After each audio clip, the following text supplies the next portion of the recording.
प्रिय बंधुओं, आपके समक्ष रामलीला का प्रसंग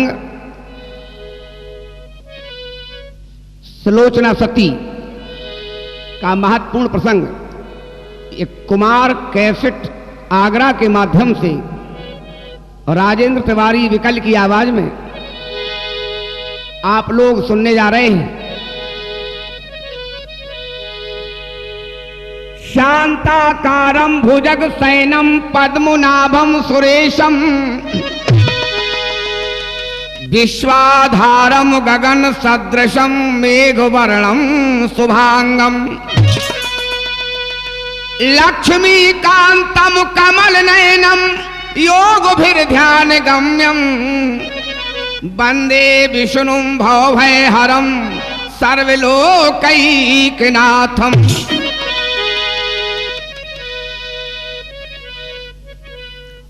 पिछली कैसेट में आपने सुना था श्री शेषावतार लक्ष्मण जी शक्ति के हटने पर जीवित हो उठे और ये समाचार जब रावण को लंकेश को मिलता है कि छोटा तपसी जीवित हो गया है तो लंकेश बौखला गया, चिंतित हो गए। उन्होंने सोचा कि हम करें क्या। उन्होंने सोचा हमारा एक बहुत वीर बलशाली भाई कुंभकर्ण जो गहन निद्रा में सो रहा है, 6 महीने सोता था, एक दिन जागता था, लेकिन उसके लिए अशुभ संदेश था। यह वरदान था कि 6 महीने के अंदर अगर जगा दिया गया तो कुंभकर्ण की मौत निश्चित हो जाएगी, लेकिन जगाना पड़ेगा रावण को, यह सोचकर रावण चला। जगाने के लिए बहुत प्रयास किए गए लेकिन कुंभकर्ण जागा नहीं। अनेक प्रयासों से कुंभकर्ण जाग उठा और दशानन ने कुंभकर्ण से क्या कहा सुने आप।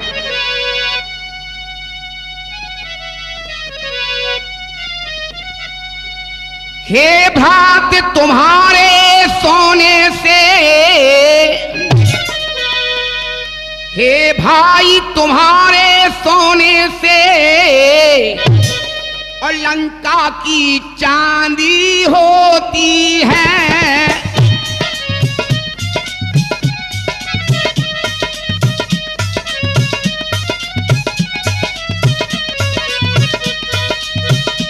और लंका की चांदी होती है और जिसको रानी की पदवी है और वो ही अब बांदी होती है।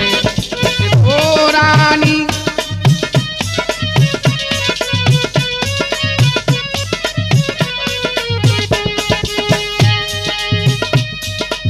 ऐसा भी सोना क्या सोना। रावण ने कहा मेरे भाई कुंभकर्ण तुम्हें कुछ मालूम नहीं। अरे ऐसा भी सोना क्या सोना, जीवन सब जाए खाटों में। अरे जीवन सब जाए खाटों में, कट जाए बहन के नाक कान और तुम पड़े रहो खर्राटों में। कट जाए बहन के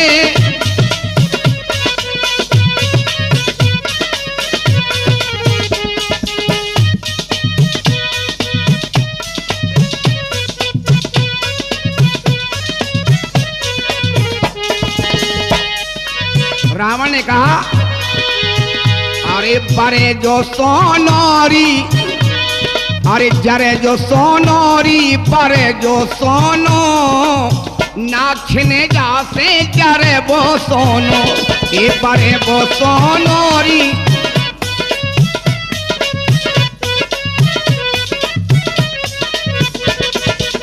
वो सोना किस काम का है जिससे नाक छिन जाए, और तुम्हारा ये सोना किस काम काम का जिससे सोने की लंका खाक हो जाए। अरे बड़े जो सोनोरी हाय जरे जो सोनो नाखने जाते बड़े जो सोनो ये जरे जो सोनोरी।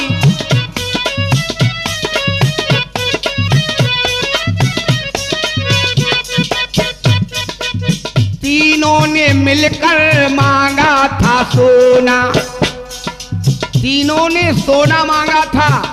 जब तीनों भाइयों ने तपस्या की और तीनों ने मिलकर मांगा था सोना। रावण ने मांगा था गिन्नी सोना, रावण ने ब्रह्मा जी से मांगा था गिन्नी सोना, तो सोने की लंका रावण को मिल गई। और कुंभकर्ण ने क्या मांगा था? रावण ने मांगा था गिन्नी सोना, मिल गया। और कुंभकर्ण ने मांगा 6 महीने का सोना, 6 महीने का सोना कुंभकर्ण ने मांगा था। मांगा तीनों ने सोना, रावण ने मांगा सोना, कुंभकर्ण ने मांगा सोना 6 महीने का। विभीषण ने मांगा और दे दो सोना, रावण ने मांगा सो, कुंभकर्ण ने मांगा सोना, मुझे नहीं चाहिए, लेकिन मांगा सोना, सोना मांगा। विभीषण ने मांगा देखो सोना,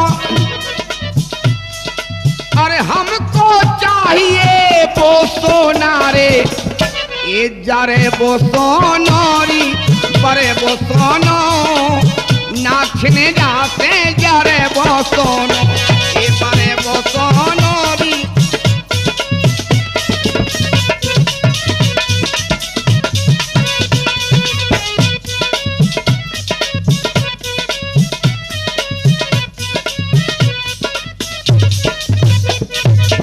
जिस समय ये कहा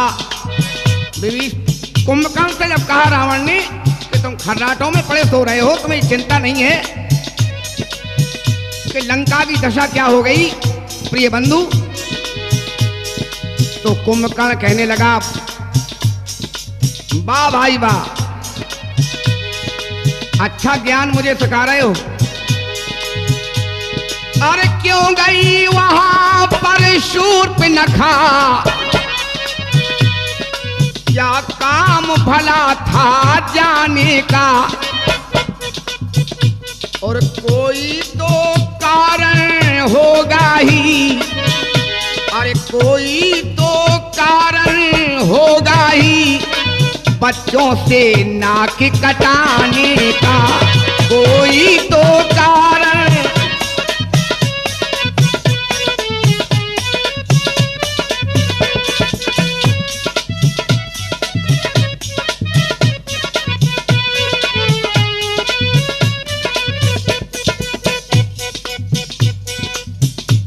कोई कारण जरूर होगा जो बच्चों से नाक कटाई।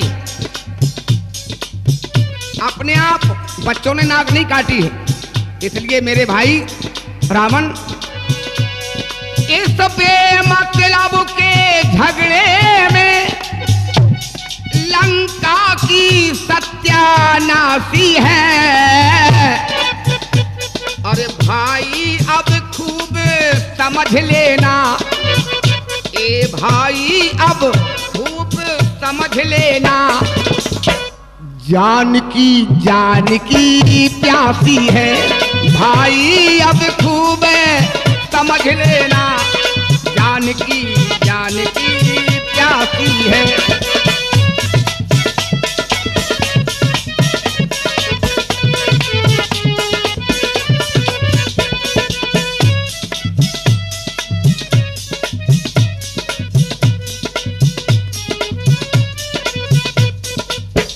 लेकिन रावण ने सोचा ये हमारा भाई मुझे ज्ञान सिखा रहा है, क्या करना चाहिए।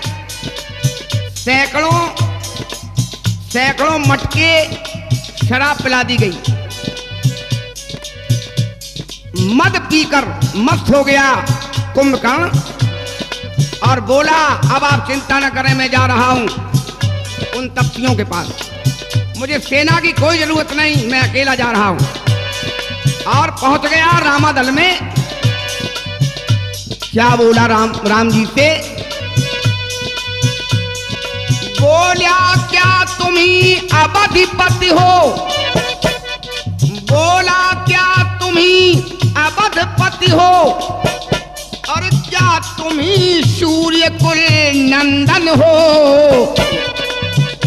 और रावण से रण रचने वाले, रावण से रण रचने वाले, और क्या तुम ही जानकी जीवन हो? रावण से रण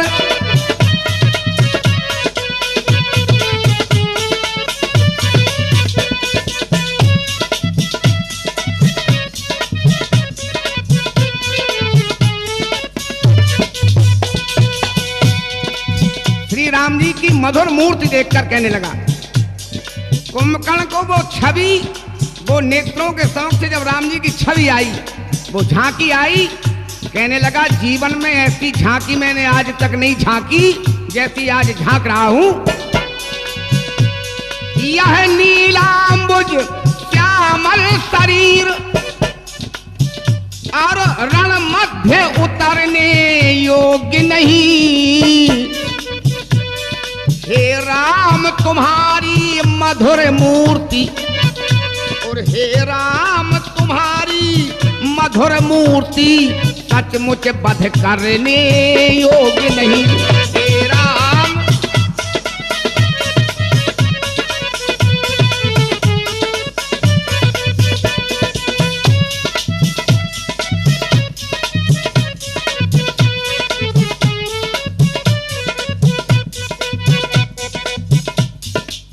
श्री राम जी ने जब इन वचनों को सुना कुंभकर्ण के, तो श्री राम जी ने कहा उस कुंभकर्ण से,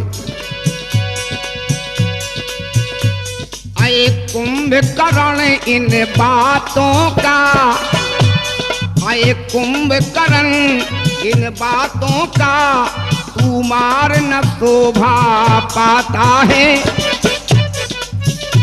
और रण में बातें करने वाला कायर डरपोक कहाता है।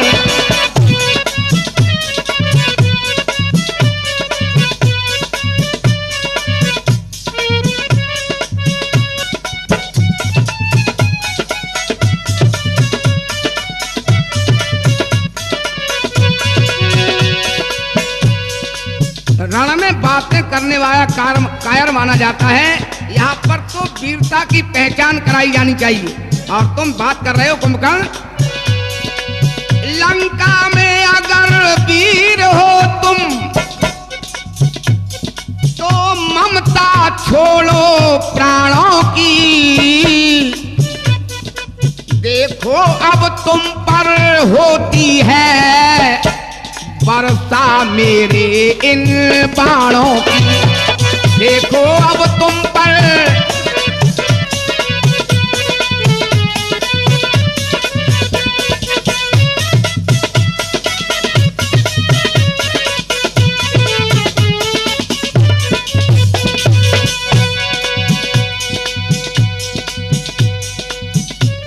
इतना कहने पर कुंभकर्ण आगे बढ़ा और श्री राम जी के विशाल कराल बाण से उसके अंग प्रत्यंग कटने लगे। जब कटने लगे तो एक बाण से कुंभकर्ण का शीश कट के जहां रावण अपनी सभा में बैठा था उनके समक्ष आकर गिर पड़ा।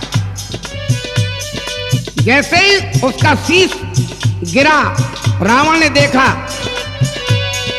तो भारी प्रलाप करने लगा, भारी विलाप करने लगा। रावण अपने भैया के लिए, भाई के लिए रोने लगा। रावण, ये भाई मुझको छोड़ चले। क्या कर दिया भैया कुंभकर्ण, मेरे प्राणों से प्यारे भैया कुंभकर्ण, तुमने ये क्या कर दिया? तुम तो युद्ध में गए थे, लेकिन यहाँ पर ये तुम्हारी दशा क्या हो गई? ओ भैया मुझको छोड़ चले, अरे क्यों मुझसे नाता तोड़ चले? और ये जन्म जन्म का बंधन था,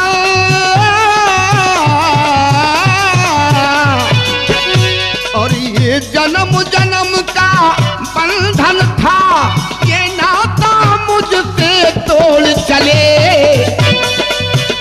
ओ भैया मुझको छोड़ चले।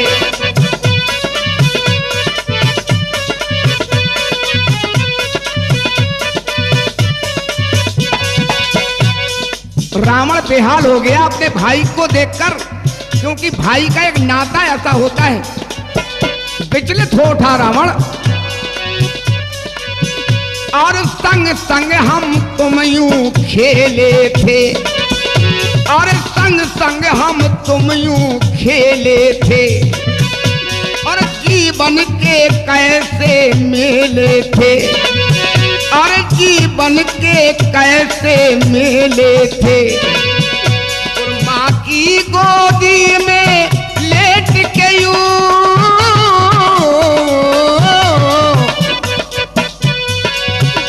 और माँ की गोदी में लेटे थे, हे बिघना भागिए फूट गया।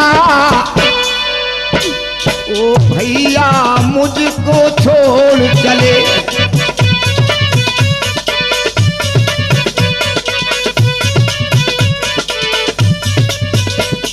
प्रलाप करते करते उसी समय मेघनाथ सभा में उपस्थित हो गया।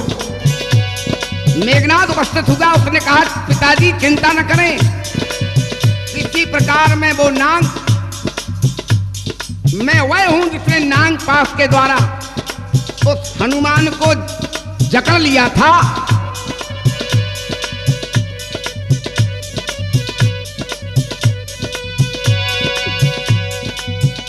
सांत्वना बनाने लगा पुत्र मेघनाथ अपने पिताजी को। अरे चाचा का बदला लिए बिगर कब भाता है विश्राम हमें, और जब तक ना विजय पाकर लौटूं, और तब तक ना है तब तक जलपान हराम हमें।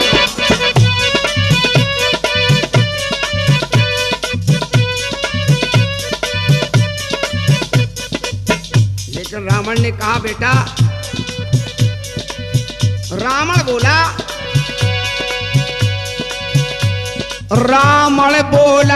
कि ओ बेटा, जब ब्रह्म शक्ति,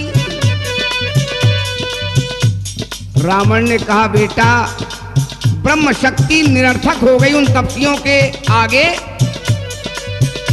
तो ये शक्तियां कैसे टिक पाएंगी? बड़ा मुश्किल है शक्तियों का टिकना। अब हमें असंभव प्रतीत होने लगा कि इन तपस्वियों के आगे तुम्हारी नहीं चल पाएगी, किसी की नहीं चल पाएगी, मुझे ऐसा लगने लगा। इसलिए जाओ तुम देवी के मठ में जाकर यज्ञ प्रारंभ कर दो, देवी को प्रसन्न कर लो, और जब देवी प्रसन्न हो जाएंगी तो तुम आसानी से विजय प्राप्त कर सकोगे। जाओ। मेघनाथ उसी समय देवी निकुंभला के मठ में गया और यज्ञ करने लगा। गगन मंडल में जब देखा कि धुआं उठ रहा है, राम जी सागर के किनारे पर चिंतित हो उठे और विभीषण से पूछने लगे,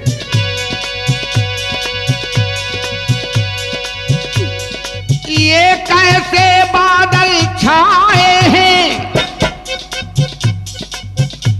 और कैसी आंधी सी आई है,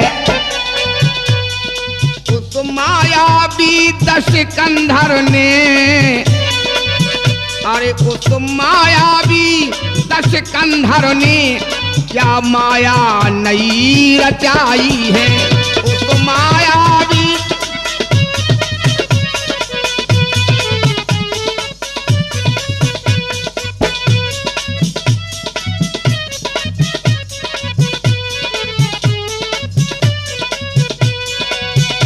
और सचमुच ही धुआं उड़ाया है। ये जो धुआं उठ रहा है विभीषण, मालूम नहीं पड़ रहा ये क्या राज है। सचमुच ही धुआं उड़ाया है तांत्रिक ने तंत्रों के द्वारा,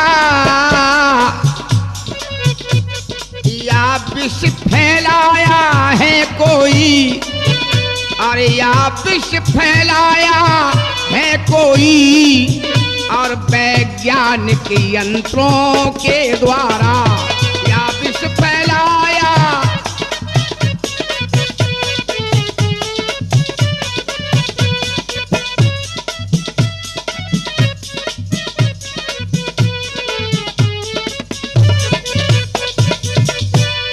लेकिन विभीषण ने कह दिया, विभीषण ने बताया कि मैं लंका का हूं, मैं जानता हूं ये धुआं है क्यों।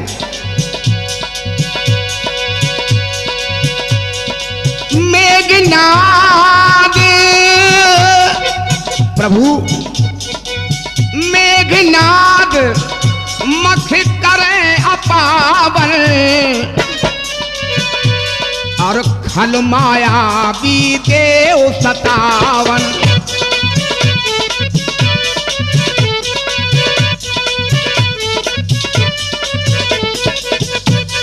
अगर मेघनाद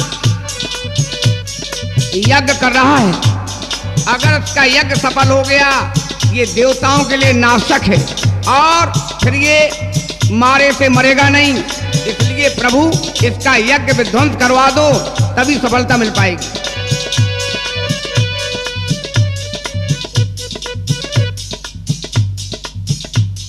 यह सुनकर लक्ष्मण जी कहने लगे, यह सिंह चुटीला सिंह आज, अरे यह सिंह चुटीला सिंह आज, बस हृदय बिदारेगा उसका।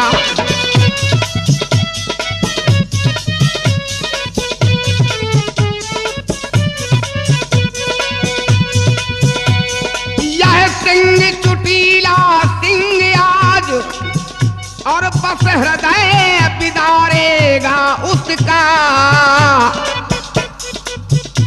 और सौगंध इन्हीं चरणों की है, अरे सौगंध इन्हीं चरणों की है, अरे बस शीश उतारेगा उसका।